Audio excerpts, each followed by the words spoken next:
It's hard to believe that the Day of Atonement is almost here. Seems like it's been forever this year that it's gone on with one thing after another, but it's almost here. Sunday evening, the 27th of September, will begin the Day of Atonement at sunset, and it will continue till sunset on Monday evening. Then, of course, as we know, the Feast of Tabernacles is close on the heels of the Day of Atonement. It will be Friday evening, October the 2nd, with the opening service. That's Friday evening at sunset begins the Feast of Tabernacles, the 7-day feast, and then the last great day following that. And I know that we're all looking forward to it, at least those of us who are able to attend. I think that most of our brethren, at least in this country and Canada and the UK and many other countries around the world, are able to attend the Feast of Tabernacles, but there are a few places where the lockdown is so tight that our brethren simply are not able to, and I hope that we will remember them in our prayers. Venues simply will not open to them. The government is imposing fines and other threats for anybody that's out of their house for more than a certain amount of time, maybe one person from a house out for a short time. But it's very tight in some areas, and so some areas will not be able to meet in person. But our ministers have worked with everyone so that they can get the sermons and have a flavor of the feast, even if they have to stay home. But for most of us, we'll be there at the Feast of Tabernacles. We're looking forward to it. And I always look forward to that opening night service. There's something special about that. And for some reason, some people are not there on time. They miss that service. So do plan that you can arrive at your festival site. Most of them will be much closer this year for us. Arrive there in plenty of time to get settled in, have your dinner, and then be able to attend that opening night service. And you should have the time on it and location and everything for your site. And be sure to fill out the forms that need to be filled out. There's a form there that we're supposed to at least read concerning COVID and the restrictions on that. So be sure to go to the website and get that information. We held an online ministerial conference on Wednesday of this week. Mr. Richard Ames, Dr. Winnale, and I fielded the questions that came in, but also gave talks before the questions. But we had a few questions and answers that we were able to pass on to the ministers regarding a number of subjects, but very much related to the feast. So we're very thankful that we were able to have that.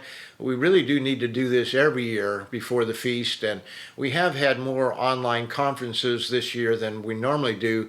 I'm not sure exactly. We've had, I think, 3, if I'm not mistaken. But we'd like to do that, continue doing that from time to time, and touching base with our ministers around the world, live streaming and having that. So it's very enjoyable and very profitable, we believe. We broke the 200 mark here in Charlotte for our attendance for the Feast of Trumpets. We had 201 at the main meeting place and another 14 at the studio, and then we had a number of people that were tapped in online live streaming. In person, we had over 200, 215 total if you count the studio where we broadcast the service from, as well as the main meeting place here. So people are coming back, sometimes slowly, but we're getting back to normal. And it'll be a while before everything is normal everywhere, but we look forward to normalcy once again. I wanted to share with you a couple comments that came in from our ministers out in the field. One is from Mr. Adrian Kafer over in Germany that he had sent in, I believe, to Mr. DeSimone, and he passed it on to me.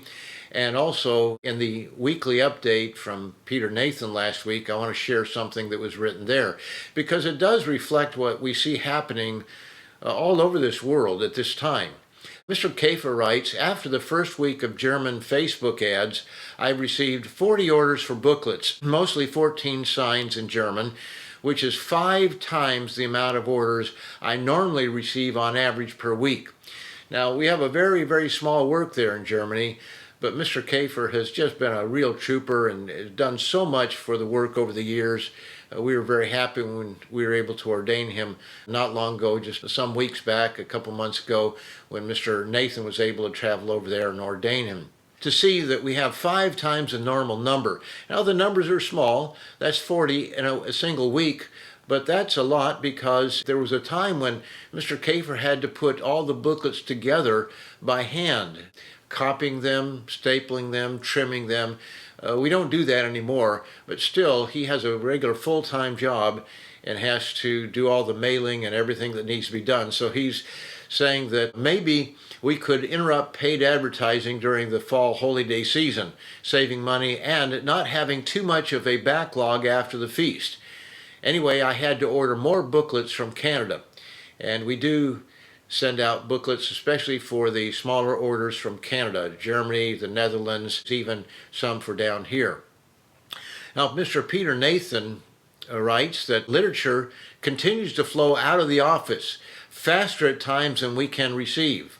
This week, the equivalent of a month's worth of literature pre-coronavirus was sent out. So in 1 week, more than a month pre-coronavirus. A shipment arrived from Charlotte this week, and some of the titles have literally come in one door and gone out another. The booklet, The Bible Fact or Fiction, is a hot demand currently, having been offered in the new Biblical Principles of Health booklet. Another booklet in demand is Does God Heal Today? That tells us that people are reading the literature, and demand for the Bible study course continues to outstrip supply. So that is really exciting, knowing that the Bible study course is going out in record numbers in a number of our offices around the world, including right here. So that's very exciting because that helps people to really understand what we do believe in, what we understand as far as the truth of the Bible is. And we find that we are having more go-tos at this time than we've had in the past, and people are more serious about things. So we have people who are meeting online from as far away as Pakistan, meeting with the Australian office online for services, and other places around this world where people are contacting us and want to be a part of this work. So it's very exciting at this time. So this is Gerald Weston for the Living Church of God, the week ending September the 26th, 2020. Have a wonderful Sabbath, a wonderful Day of Atonement, and a fabulous Feast of Tabernacles.